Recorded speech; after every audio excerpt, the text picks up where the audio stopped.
जितेंद्र कुमार। इतिहाद खान बैठे हुए हैं, मैं इंशाल्लाह उनके बाद दे रहा हूँ। नमस्ते जी, नमस्ते यासिर जी। आदाब। नमस्ते। आदाब जी, फरमाइए। हाँ, मेरी आवाज साफ आ रही है ना? बिल्कुल। मेरे कुछ किराएदार, मैं दिल्ली में रहता हूँ, मेरे कुछ जी किराएदार मुस्लिम हैं जी। अच्छा, मैं कभी कोर्ट से जब वापस आता हूँ तो नीचे ग्राउंड फ्लोर पर उनके साथ बैठता हूँ और जी कभी ऐसी चर्चाएं होती हैं, वो जैसे अपने इस्लाम के ऊपर बातें करते हैं और मेरे से भी पूछते हैं सनातन धर्म कैसा है, तो ऐसी चर्चा चलती रहती है। तो उसमें एक बुराक नाम का कोई कैरेक्टर है इस्लाम में, उसके बारे में बात कर रहे थे, मैं वो समझ नहीं पाया था जी। वो भाई बुराक है क्या एक्चुअली? नहीं, कोई कैरेक्टर नहीं है। अलबत्ता मैं ये पूछना चाहूंगा कि आज के मौजू से आप वाकिफ हैं या नहीं हैं? हमारा जो मौजू है अपने किराएदारों को आप नहीं, मैंने तो किराएदारों टॉपिक बताइए आप मेरे को, क्या था टॉपिक? देखिए, हमारा सवाल है कि एंशिएंट हिंदू सिविलाइजेशन को रिवाइव करना चाहिए या नहीं करना चाहिए? करना चाहिए तो क्यों करना चाहिए, ये हमारा सवाल है, सिंपल। अच्छा, एंशिएंट हिंदू सिविलाइजेशन नाम की कोई चीज ही नहीं है। ठीक है, बहुत अच्छी बात है। कोई सिविलाइजेशन है? मैं बताता हूँ क्यों नहीं है। क्योंकि हिंदू वर्ड सनातन धर्म के किसी ग्रंथ में नहीं आया है। ठीक। एंशिएंट इंडियन सिविलाइजेशन है? ये हिस्टोरिकल बुक्स में है। ठीक, उसको रिवाइव करना चाहिए? रिवाइव से आपका क्या मतलब है? I don't know. सुधार करना? नहीं, आई डोंट नो, क्योंकि बात ये चल रही है, आइदर टॉक इन इंग्लिश और talk in Hindi. If you like to talk in English, Jitendra भाई हिंदी में बात कर लीजिए, सबको समझ में आ जैसा है। आपको इंग्लिश भी आती है, हिंदी भी आती है, तो प्रॉब्लम क्या है आपको? Mister Yasir is starting talking in English. नहीं सर, मैं तो आपको समझ में आती काफी है ना? half sentence in Hindi. Continue with one language only. Are you confused with Hindi and English? If somebody mixes Hindi and English, are you confused with that? तो अगर मैं कोई टर्म इस्तेमाल कर रहा हूँ ताकि सबको समझ में आ जाए, मैं शुद्ध हिंदी नहीं जानता हूँ, तो मैं क्या करूं? अब मैं आपको उर्दू लफ्ज बोलूंगा, अब बताइए। अब अगर मैं आपसे कहूं कि कदीम हिंदी तहजीब का इहिया करना चाहिए, नहीं, बताइए क्या समझेंगे आप? तो इंग्लिश में समझ जाते हैं लोग। आप समझे ना कि सारे लोग ग्रेजुएट हैं, आप समझे ना भाई, आप समझे ना, आपसे बात हो रही है, आप समझे कि नहीं समझे? ठीक है, यानी कि हम दो ही बात करेंगे, एक दूसरा समझे, दर्शकों को कोई मतलब नहीं है। जिस दर्शक का कोई मसला होगा वो लिख देगा कि मुझे समझ में नहीं आ रही है, मुझे हिंदी नहीं, मेरा मसला ये कि मुझे नहीं आती है। जितेंद्र भाई देखिए, आप एक कॉलर है। जितेंद्र भाई आप एक कॉलर है, आपने कॉल किया, आप यहाँ पर आए, आप हमसे बात कर रहे हैं, तो हम आपसे ही मुखातिब है, ठीक है ना? आपको इंग्लिश हिंदी दोनों समझ में आती है, तो इसमें बात कर सकते हैं, कोई प्रॉब्लम नहीं है ना आपको? हाँ, मुझे कोई प्रॉब्लम नहीं। आप लॉयर हैं जितेंद्र जी? आप लॉयर हैं? हाँ, मैं 22 साल से सुप्रीम कोर्ट ऑफ इंडिया में प्रैक्टिस कर रहा हूँ। परफेक्ट, बहुत अच्छा लगा। अब मैं आपसे ये पूछना चाह रहा हूँ कि नहीं पूछूंगा मैं, नहीं, आपने टॉपिक बताया, मैंने सवाल आपसे पूछा कि एंशिएंट इंडियन सिविलाइजेशन नाम की कोई चीज है या नहीं है? अगर है तो उसका रिवाइवल होना चाहिए या नहीं होना चाहिए? रिवाइवल से आपका क्या मतलब है? मतलब कोई चीज ऐसी खत्म हो गई जो पहले जमाने में हुआ करती थी, परंपराएं, उनको रिवाइव करना चाहिए या नहीं करना चाहिए, ये मैं पूछ रहा हूँ। परंपराएं हमेशा सुधार की ओर बढ़ती रहती हैं और हमेशा सुधार होता रहता है। कोई भी चीज वापस नहीं जाती है। आपकी उम्र बढ़ गई, आप 50 साल के हो गए, आप 5 साल के दोबारा नहीं होंगे, हमेशा होते रहता है, आगे ही बढ़ता है समाज, कभी पीछे नहीं जाता। बहुत अच्छा, तो सही है, आपकी जो पोजीशन है वो आम जो हिंदू समाज है उससे मुख्तलिफ है, ठीक है? तो आम हिंदू समाज में बात ये फैलाई गई है कि इंडिया उसी ये आपको कैसे पता ये फैलाई गई है? आपने कोई सर्वे किया? मैंने तो आपको अभी, अगर आप शुरू में स्ट्रीम देखेंगे, आर्टिकल्स पेश कर दिए हैं और आरएसएस का पूरा लिटरेचर इसी बात पर है। आरएसएस इज नॉट, अनलेस ये कि आप आरएसएस से एग्री ना करते हो तो बहुत अच्छी बात है। आप किसी एक तंजीम को पूरे हिंदू के लिए यूज नहीं कर सकते। नहीं, मैं नहीं कह रहा हूं। मैं जैसे मोहम्मद के लिए कह दूं ये सारा इस्लाम के को रिप्रेजेंट करता है, तो आप मानेंगे क्या? आप क्या समझते हैं कि आरएसएस जैसे मोहम्मद का इक्विवेलेंट है? इक्विवेलेंट की बात नहीं, मैं एक तंजीम की बात कर रहे हैं। कोई भी एक पार्टी हो, नहीं, आपने मोहम्मद का नाम लिया, क्या आप इस बात के लिए तैयार हैं कि आरएसएस को जैसे मोहम्मद से इक्विवेलेंट करें? मैंने ये नहीं कहा है, मैंने एक उदाहरण दिया है। चलें ठीक है, आप ये कह रहे हैं आपको अच्छा नहीं लगा कि आरएसएस को पूरे हिंदुओं की नहीं नहीं नहीं नहीं नहीं तो इसका मतलब कोई ना कोई बात होगी ना आरएसएस में, कोई ना कोई बात होगी ना आरएसएस। आरएसएस के अलावा भी बहुत संगठन है, धार्मिक संगठन है और भी आरएसएस संगठन में है। आरएसएस में कोई ना कोई ऐसी बात तो होगी ना जो आपको बुरा लगा। नहीं नहीं नहीं, ऐसी बात नहीं। मैं ये कह रहा हूँ कि एक ही संगठन किसी पूरी कौम को या पूरी बिरादरी को रिप्रेजेंट नहीं करता है। नहीं करता है, मैं पूछ रहा हूँ हाँ। आपको आरएसएस में कोई बुराई लगती है? मैंने उसके बारे में ज्यादा जानकारी की नहीं है, जो उनका प्रोग्राम है वो अपना वकील करते हैं। साहब ऐसे बहुत देखें, से आप संगठन अदालत हैं। में झूठ बोल सकते हैं, मेरे सामने झूठ नहीं चलेगा। वकील साहब ये गलत बात है। नहीं, आप अदालत में झूठ नहीं, आप कैसे अदालत कह में आप सकते हैं झूठ अदालत बोले में झूठ वो बोला जाता है? चलेगा, वो फैक्ट से बात होती है जज अदालत साहब में। को आप कभी फोन कर अदालत सकते हैं, में गए मुझे हो? नहीं कर सकते। आप ये नहीं कह सकते कि मैं कभी आरएसएस के अदालत बारे में में गए नहीं हो? जानता। आपने देखिए, कभी ये आर्गुमेंट किया बात अदालत गलत में? है। आप मुझे ये बताइए कि आरएसएस की विचारधारा को आप this is not the topic. आप अपने टॉपिक पे रहिए। टॉपिक यही है, आप टॉपिक यही है, इन्वॉल्व करते हैं टॉपिक किसी यही है, संगठन को। टॉपिक यही है। मुफ्ती साहब इनके बारे में एक इन्फॉर्मेशन देना चाहेंगे। ये वही हजरत हैं जिनके सामने प्रीति निगम ने बोला था, इन्होंने अपने आते ही किराएदार की बात की ना, तो प्रीति निगम से भी इन्होंने जाके किराएदार की बात की थी और इन्होंने कहा था कि हमारे जो किराएदार हैं वो कुछ मुसलमान हैं, तो प्रीति निगम ने कहा कि उनको निकालें बाहर। तो इन्होंने कहा मैंने 2-3 को निकाल के हिंदू किराएदार रखे हैं और वो उनसे भी ज्यादा खतरनाक है, मेरा घर कब्जा करना चाहते हैं उनका। और ये क्लिप जो है प्रीति निगम के सामने ये एग्री किया कि हाँ चलो निकालूंगा, ये भी तो है वीडियो में। हाँ, जो मुझे पसंद आएगा। जितेंद्र भाई इसीलिए आपको बोले कि यहाँ पर झूठ नहीं चलता, आप कोर्ट में झूठ बोल लीजिए। वकील साहब की क्या बात है? जो वकील मैंने किया वो किया। आप 22 साल से सुप्रीम कोर्ट में प्रैक्टिस कर रहे हैं और हमारी छोटी सी कोर्ट में आप फंस गए। यार ये क्या बात हुई? नहीं, इसमें फंसने की बात है। जो फैक्ट है वो फैक्ट है। अगर मुझे मुसलमान लोग अगर मुझे सही से पेमेंट नहीं देते हैं या 6-6 महीने तक किराया नहीं देते तो मैं निकाल लूंगा। उसके रीजन दूसरे हो सकते हैं। नहीं, उसका रीजन मुसलमान हिंदू होना नहीं है ना। उसका रीजन ये है कि किराएदार खराब है। आपके ये अच्छे किराएदार वहाँ पे रीजन तो आपने बात की मुसलमान हिंदू की, किया था कि रीजन क्या है। आपने बात की, यहाँ फिर जर्नलाइज कर दिए। आपने पहले बोला कि ऐसे कुछ लोगों से आप जर्नलाइज नहीं करना चाहिए, अब यहाँ पर आप मुस्लिम बोल दिए। जर्नलाइज नहीं, मैंने तो ये क्या बात है? नहीं, वो मुसलमान का रेफरेंस मैंने इसलिए दिया था क्योंकि मेरी उनसे वकील साहब यहाँ पे पॉइंट मुफ्ती साहब यहाँ पे एक पॉइंट आप बात रिवाइवल की कर रहे थे। मुफ्ती साहब यहाँ पे पॉइंट एक नोट करने वाली बात है कि इन्होंने प्रीति निगम के सामने ये इकरार किया था कि जो वो हिंदू किराएदार आए हैं वो मुसलमानों से ज्यादा खतरनाक हैं और वो उनसे ज्यादा प्रॉब्लम क्रिएट कर रहे हैं। गलत यूज कर रहे हैं। खतरनाक शब्द नहीं कहा था। क्या कहा था? फिर क्या कहा था? वो जैसे डीलिंग होती है कि लैंडलॉर्ड की और टेनेंट की, क्या उसके हिसाब से। नहीं, क्या वर्ड इस्तेमाल किया? वर्ड बोले करते हैं वहाँ पे डीलिंग की। आप रिलेशनशिप को समझिए। अगर टेनेंट है, वर्ड बोलिए ना, वो वर्ड बोलिए, क्या कहा था? लैंडलॉर्ड और जो टेनेंट होते हैं ना, खतरनाक शब्द नहीं बोला था। मैंने कहा वो उस लिहाज में नहीं। क्या बोल रहे थे आप? क्या वकील साहब अगर हो जाएगी आपको आज। देखिए, एक किराएदार मेरा है, वो उसका नाम है अजादर हैदर। मुझे बता दिया यार आपने क्या वर्ड बोला था, फिर बात आगे बढ़ाएं। 1 मिनट। अजादर हैदर है मेरा किराएदार। वो टाइमली मेरे को रेंट देता है। उसके साथ मेरे बहुत अच्छे टर्म है। मेरे घर पे आकर खाना भी खाता है। उसमें क्या हो गया? आपने हिंदू किराएदार को क्या बोला था, मुझे वो बता दीजिए वकील साहब। मैंने मेरे ख्याल काफी पुरानी बात, एग्जैक्ट वर्ड तो नहीं पता। ये था कि पुरानी बात है भाई। अबू तुराब कब की बात है? बिहेवियर है उसका। अबू तुराब कब की बात है? वो वीडियो महफूज है अबू तुराब आपके पास? जरा सुनाए हमें। जी अभी हम वो उसको 1 मिनट ग्रुप में टैग कर दे रहे हैं। वही हम ढूंढने गए हैं, बस हम टैग कर रहे हैं। नहीं, टैग करने की जरूरत नहीं, बस आप सुना दीजिए सबको अपने मोबाइल से ही, तो इंशाल्लाह सबको पता चलेगा। असल में मुफ्ती साहब हम मोबाइल से है ना, तो यहाँ पे शेयर हो नहीं पाएगा। अच्छा, तो आप कहाँ टैग करेंगे? हम टैग कर रहे हैं, बस 1 मिनट आपको। ठीक है, चलिए टैग कीजिए। अच्छा, ओल्ड ट्रेडिशन के रिवाइवल की बात कर रहे तो उस पे आइए। हाँ, उसी पर आ रहे हैं।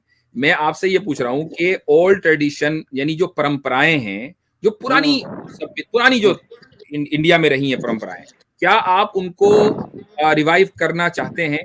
अच्छा, रुक जाइए जरा, 1 मिनट रुक जाइए। 1 मिनट रुक जाइए। 2-4 उदाहरण दीजिए परंपराओं का। 1 मिनट रुक जाए भाई, 1 मिनट। जरा सा हमें ये जो मेलोडियस आवाज है जरा सा ये चलाने दें। तो 1 मिनट रुके बस, थोड़ा सा। मैंने भी सेंड किया आपको। मुसलमान है। अरे हमारे सुनिए। दादाजी के समय से कुछ मुसलमान किराएदार हैं हमारे यहाँ, अब उनकी दूसरी पीढ़ी भी आ गई है। अरे अच्छा, आपको तो उनको हटाना चाहिए किसी तरह, नहीं तो हाँ। आपके मकान पर कब्जा कर लेंगे। नहीं नहीं, ऐसे कैसे कर लेंगे। मैंने तो मतलब एक दो तो हटाए हैं, परंतु मैंने देखा कि उनकी जगह मैंने कुछ हिंदू रखे तो वो तो और खतरनाक है। खतरनाक है। हाँ जी। अगर हिंदू खतरनाक हो तो भी सही है, लेकिन अगर जो है मुसलमान को रखिए ही ना, तो ज्यादा अच्छा है। मैं कोशिश तो कर रहा हूँ, पर देखेंगे। पर अब जो चर्चा हुई, मैं उसके महत्वपूर्ण, मैं कोशिश तो कर रहा हूं, मुसलमानों को हटाने की कोशिश तो मैं कर रहा हूं, और हिंदू खतरनाक भी हो। मुफ्ती साहब भाई, यहाँ पे मुझे एक चीज बोलने का हक दें, क्योंकि इन्होंने मेरे ऊपर इल्जाम लगाया था। इन्होंने कहा, मेरे ऊपर झूठ का इल्जाम लगाया था, कहा था कि वहां पे इन्होंने खतरनाक का इल्जाम, वो लफ्ज नहीं इस्तेमाल किया है, और हाँ। इन्होंने मुझे झूठा बोला था। इस लफ्ज को लेकर मुझे झूठा साबित करने की कोशिश की थी यहाँ पे। तो देखिए, अब ये वकील बताएं कि साहब, यहाँ पे कौन वकील झूठा है। साहब, वकील साहब, इतना पक्का एविडेंस आपने भी कभी अदालत में नहीं दिया होगा जितना बिल्कुल पक्का। बिल्कुल बिल्कुल। आप देखिए, एक मिनट होल्ड कीजिए, मेरे को बोलने दीजिए, अब रिप्लाई करने दीजिए, ही ना कीजिए। जी जी। आप वो वर्ड फिर से दोहरा दीजिए, आप आपके मुंह से ही दोहरा सुनो दीजिए सुनो एक बार, सुनो। क्या वर्ड था वो? अब मैं आपको बताऊं, आपकी एक स्क्रीन में मैंने आपको एक उदाहरण देते देखा था। ये टीवी बनाया है किसी ने क्या? टीवी नहीं नहीं बनाने नहीं वाला नहीं, अभी इसमें रह वहां नहीं, सकता है? जितेंद्र भाई वहां सुनिए जंप नहीं सुनिए, करेंगे अभी। ये वकील टॉपिक साहब, एक मिनट एक मिनट टॉपिक बदल एक मिनट, टॉपिक नहीं बदल रहा। अगर पर्टिकुलर वो किस सेंस में कहा जाता है खतरनाक, इन द व्हाट सेंस, किस सेंस में खतरनाक? आप वो मैं मेरे कि वो खतरनाक कब्जा है कर क्या? लेंगे, वो तो कब्जा कर नहीं, लेंगे। कब्जा वो तो हाँ, प्रीति कह रही है ना, कब्जा कर लेंगे। प्रीति आपने कह रही है एग्री ना, किया आपने मैंने क्या? बोला, क्या कहा है? आपने एग्री आपने मैंने तो किया? यही इकरार कहा किया ना था उसी कि पे। कैसे कर लेंगे कब्जा। आपने कहा भाई कि हाँ कहने मैं का कोशिश कर रहा हूँ मुसलमानों को आप हटाने की, तो आ- मुसलमानों को आपने जो जनरलाइज बात किया कही आपने। थी कि कैसे कर लेंगे कब्जा, ये आपने मुसलमानों के ताल्लुक से कही थी। जब उसने कहा था कि मुसलमान कब्जा कर लेंगे, तो आपने कहा कैसे कर लेंगे कब्जा, और जो हिंदू आए वो उससे भी तो ज्यादा टेनेंट खतरनाक कैसे है। कर लेगा कब्जा? टेनेंट कैसे कर लेगा कब्जा? तो वही आप बताएं ना, हाँ आप बताएं। भाई, आपने कहा हिंदू ज्यादा खतरनाक हैं। अच्छा एक मिनट हाँ अबू तुराब, अबू तुराब, एक मिनट एक मिनट। जब नहीं प्रीति नहीं, वो निगम एक मिनट, जब प्रीति निगम ने आपसे पूछा कि कोई बात नहीं हिंदू खतरनाक भी हो तब भी मुसलमानों को हटा दीजिए, तो आपने कहा मैं कोशिश कर रहा हूं। क्यों भाई हाँ, कोशिश कर रहे हैं? जिनसे इसका मेरे मतलब ये है रिलेशन कि आप ठीक नहीं रहेंगे ना, मुसलमानों मैं को, हटाऊंगा, चाहे वो जो हिंदू दो हो या नस्लों मुसलमान से हो। जो दो नस्लों से आपके किराएदार हैं, आप उनको मुसलमान होने की हैसियत से हटाना चाहते हैं। अगर वो नहीं नहीं, इस डीलिंग में हैसियत खराब से होते नहीं। हैं ना, तो आप दो नहीं, नस्लों ये को रिलेशनशिप के बर्दाश्त ऊपर कर। डिपेंड करता है। रिलेशनशिप के ऊपर डिपेंड करता है कि अगर आप वो रिलेशन खराब होते, रिलेशन अगर कैसे वो हैं। खराब होते तो दो नस्लों तक आप उनको बर्दाश्त ना करते। आपने उनको बर्दाश्त किया, इसका मतलब डीलिंग में ठीक है, इसके बावजूद आप उनको मुसलमान होने की वजह से हटाना चाहते हैं। दैट्स द नहीं, प्रॉब्लम। आप मैं बताता हूँ। एक टेनेंट ने सबलेटिंग कर दी थी शॉप, तो उस सबलेटिंग करके अगर वहां पर बैठा कोई और है तो मैं उसे हटाऊंगा नहीं। ठीक है ठीक है ठीक है, बात बात आपको क्लियर जब हो पूरा गई। वाक्य एविडेंस, नहीं पता, आपको एविडेंस के पूरा साथ, वाक्य नहीं पता, एविडेंस के आपको साथ पता नहीं है हमने कि बात मेरी कर दी प्रॉपर्टी है। का मेरा क्या हिसाब किताब है। वकील आपने साहब ठीक है, आपको कम ठीक सजा दी जाएगी आपको, ठीक है, आप भड़किए मत, आप ठीक है। आप अपने टॉपिक पे आइए ना। सर, आपका आपने टॉपिक था, आप खुद डिविएट होते हैं अपने नहीं नहीं, टॉपिक से। आपकी आप आपकी रिवाइवल, शख्सियत, आप आपकी ट्रेडिशनल शख्सियत के रिवाइवल ऊपर की भी बात बात कर रहे करना थे। बहुत जरूरी था। उसकी वजह ये थी कि आपने हम पर ना इल्जाम ना ना, लगाया कि हम जनरलाइज कर रहे हैं, तो हमें ये मैं साबित आपको करना जरूरी था कि भाई जनरलाइज अगर आपने मैं भी किया। ट्रेडिशनल रिवाइवल की बात करूं, क्या आप वापस हिंदू बनेंगे? आप तो हिंदू नहीं थे पहले, 1100 साल पहले दोबारा बोलें, आप हिंदू थे ना। दोबारा बोलिए। रिवाइवल करेंगे क्या? नहीं, हम तो नहीं, हम तो रिवाइवल के खिलाफ है ना। हम क्यों करें? हम आपसे पूछ रहे हैं कि रिवाइवल क्यों होना चाहिए। मैंने तो जवाब दिया ना कि हर एक समाज, हर एक भाषा, हर एक कल्चर आगे की तरफ देखती है, आगे बढ़ती है, पीछे की तरफ नहीं जाती है। बस ठीक है, बात हो गई। रिवाइवल नहीं होना चाहिए।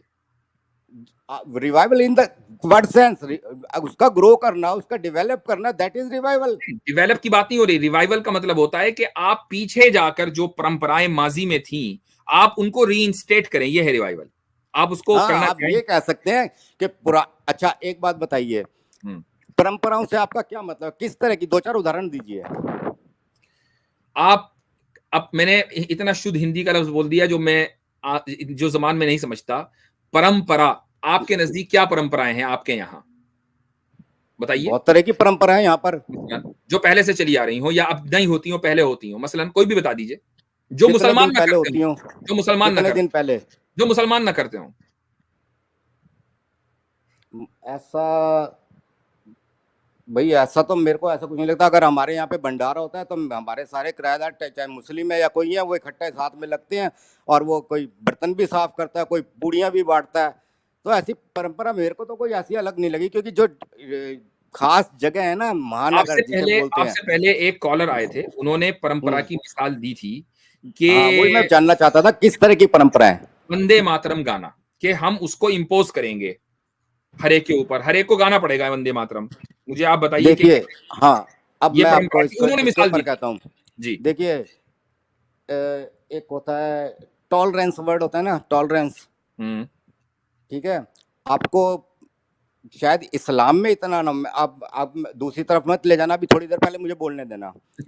एक चीज है कि देखिए, आपने देखा होगा जो सनातन धर्म को मानने वाले लोग हैं, उसमें हर तरह के लोग हैं। जैसे कि कोई शैव है, कोई वैष्णव है, कोई शक्ति को मानते हैं यानी देवी पूजा करते हैं। एक ही परिवार के अंदर, एक ही परिवार के अंदर कोई हनुमान की पूजा करता है, कोई शनि देव की करता है, कोई सूर्य की करता है, ठीक है ना। सब अपने जिसकी चाहे करें जी।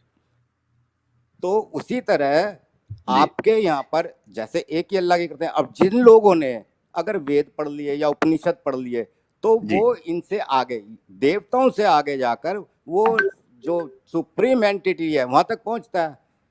देवता जो है, अब देखिए आम आदमी को, मेरे पास मैं बता रहा हूँ ना, 11-12 मेरे पास मुस्लिम है और मेरे पास 2 ही किराएदार हिंदू हैं।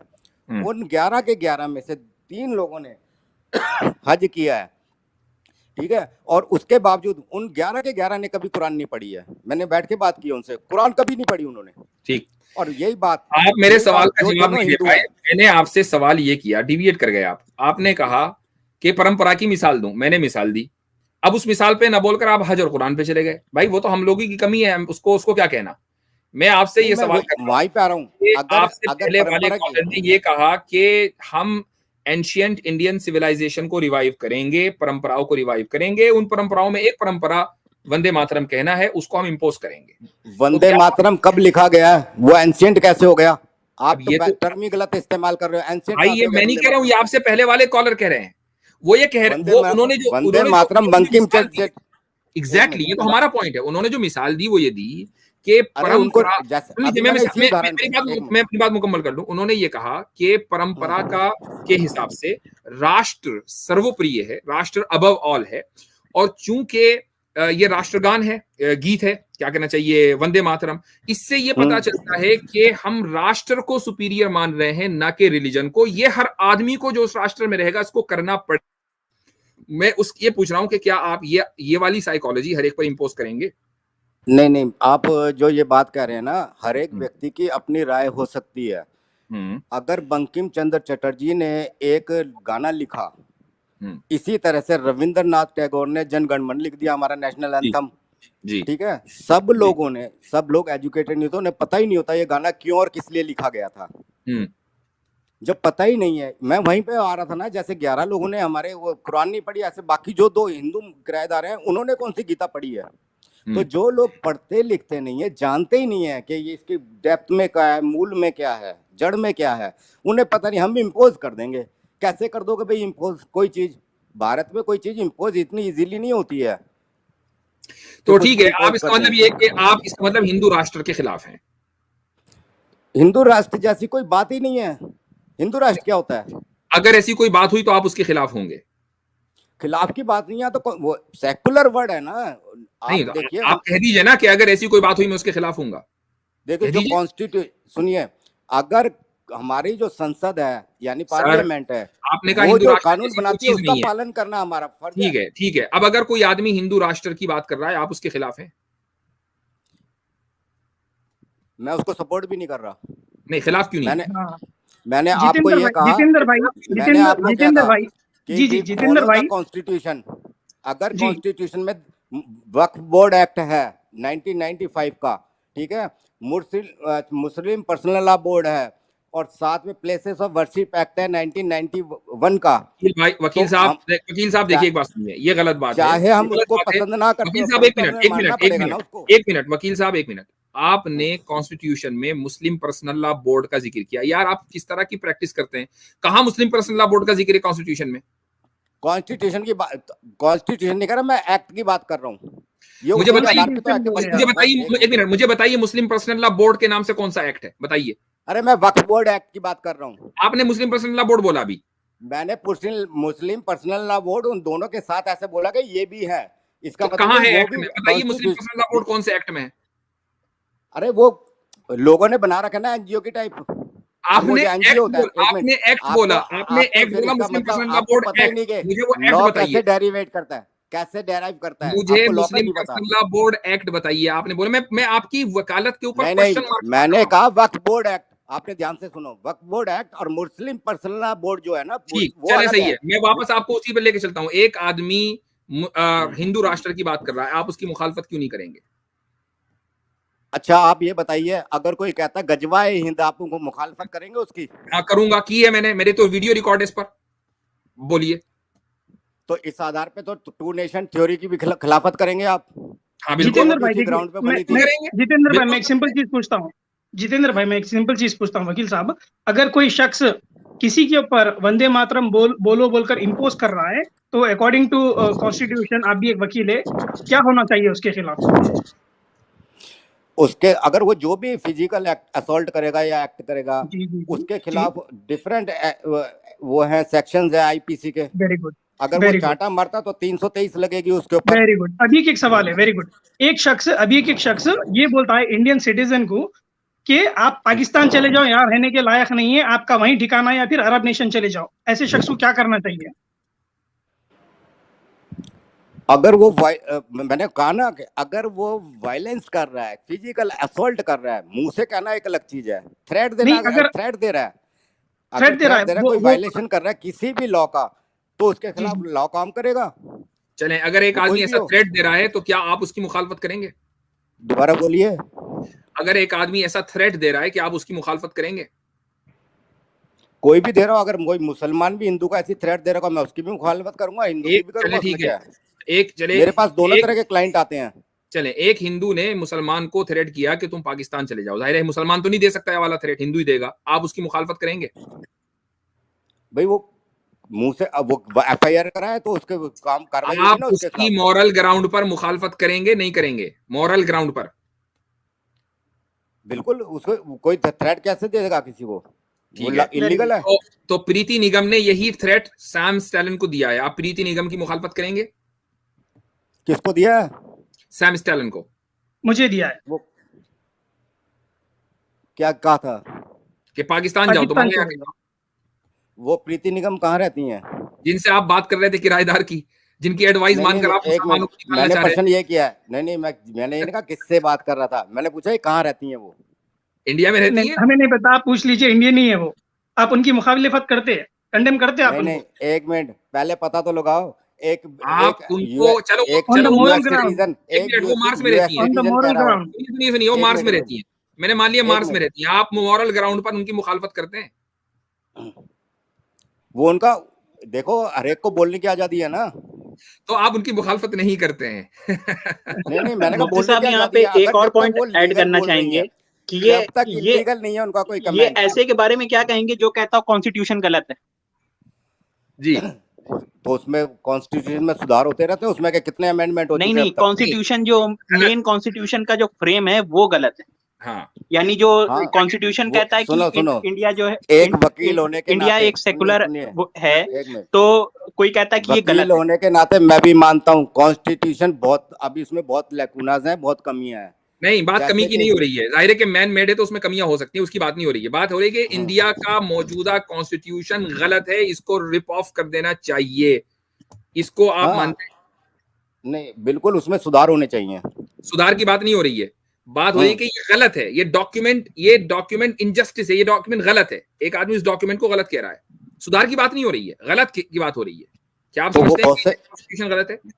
मैं एक उदाहरण देता हूं कि गलत बहुत सी चीजों पे कहा जाता है, और जब एक आदमी ने ये कहा कि इंडियन कॉन्स्टिट्यूशन सेक्युलर कॉन्स्टिट्यूशन है, तो सामने वाले ने कहा कि ये कॉन्स्टिट्यूशन तो गलत है। सेक्युलर का क्या मतलब है? हम तो हिंदू राष्ट्र हैं। तो इसका मतलब ये कि इसका मतलब ये हुआ कि कॉन्स्टिट्यूशन का जो बुनियादी जो उसकी वैल्यू है, बेसिक वैल्यू, उसको उसने डिनाई कर दिया। क्या ये सही है या गलत है? हाँ, अभी सुनिए, आपने सेकुलर कॉन्स्टिट्यूशन की बात की। भारत के 90% लोगों को ये नहीं पता कि 1947 में, आपको तो पता है। हाँ मैं बता रहा हूँ ना, तो इसलिए बता रहा हूँ। हाँ। मुझे पता है तभी बता रहा हूँ, आपके अंदर भी कोई कंफ्यूजन है वो दूर कर दूं। ये जो सेक्युलर वर्ड है ना, सेक्युलर और सोशलिस्ट, ये 1975 में इमरजेंसी लगा कर मुझे मालूम है कि इंदिरा गांधी के दौरान सेकंड अमेंडमेंट था, ये सेक्युलर का लफ्ज ऐड हुआ, लेकिन जो कॉन्स्टिट्यूशन की जो पूरी वैल्यू है, बुनियादी वैल्यू है, जो प्रेम्बल्स हैं, क्या आपको लगता है कि उसमें कोई भेदभाव है?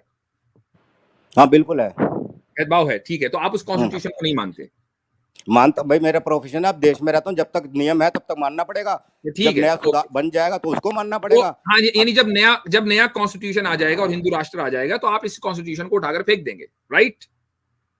अरे हिंदू राष्ट्र आने से मतलब नहीं है, बात ये है कि जो भी कॉन्स्टिट्यूशन होगा वो अगर सही नहीं है तो इंडिया में नया कॉन्स्टिट्यूशन आना चाहिए वकील साहब, सुधार होने चाहिए। अगर इसमें ज्यादा खामियां है तो इसको बदल के दूसरा बनाना चाहिए। उसमें क्या है, इसको बदलकर दूसरा बनाना चाहिए। ठीक है, ये हमारे वकील साहब थे कि जिन्होंने, मैं अभी आपको एक उदाहरण देता हूँ, जो नहीं उदाहरण की जरूरत नहीं होगी, बात जो कॉन्स्टिट्यूशन को सर्व कर रहे हैं। वकील साहब सुन लीजिए, जजमेंट पास हो रहा है, वेट करिए। मैं ये कह रहा हूं कि हमारे वो वकील साहब जो सुप्रीम कोर्ट में गुज़िश्ता 20 साल से कॉन्स्टिट्यूशन को सर्व कर रहे हैं, वो ये फरमा रहे हैं कि कॉन्स्टिट्यूशन गलत है और उसकी जगह नया कॉन्स्टिट्यूशन आना चाहिए। वो हिंदू राष्ट्र की बात करने वाले को कंडेम, मॉरल ग्राउंड पर कंडेम करने के लिए तैयार नहीं है। आरएसएस के बारे में उन्होंने ये कहा कि आरएसएस के बारे में पता नहीं है, जबकि वो इंडिया की सुप्रीम कोर्ट में वकालत करते हैं। आपने मुझे वकील साहब किया है, मैं तो रिकमेंड करूंगा कि भाई आपके क्लाइंट्स अगर सुन रहे हो तो मेरे ख्याल से कुछ और सोचे हो, चूंकि ये तो बड़ा मसला है उनके लिए, तो वो तो फंस जाएंगे भाई। अभी मैं आपको एक, आपने बहुत बहुत शुक्रिया। नहीं, आप एक सेक्शन है वकील साहब, द कोर्ट इज एडजॉर्न 354। चले ठीक है, इजाजत लीजिए, दूसरी तारीख पर आइए। आप अपने टॉपिक से दूर चले गए। नहीं सर, पूरा टॉपिक हमने रैप अप कर लिया, सारी बात हो गई है, जो कुछ आपको बोलना था बोल दिया, जो हमें समझना था समझ लिया।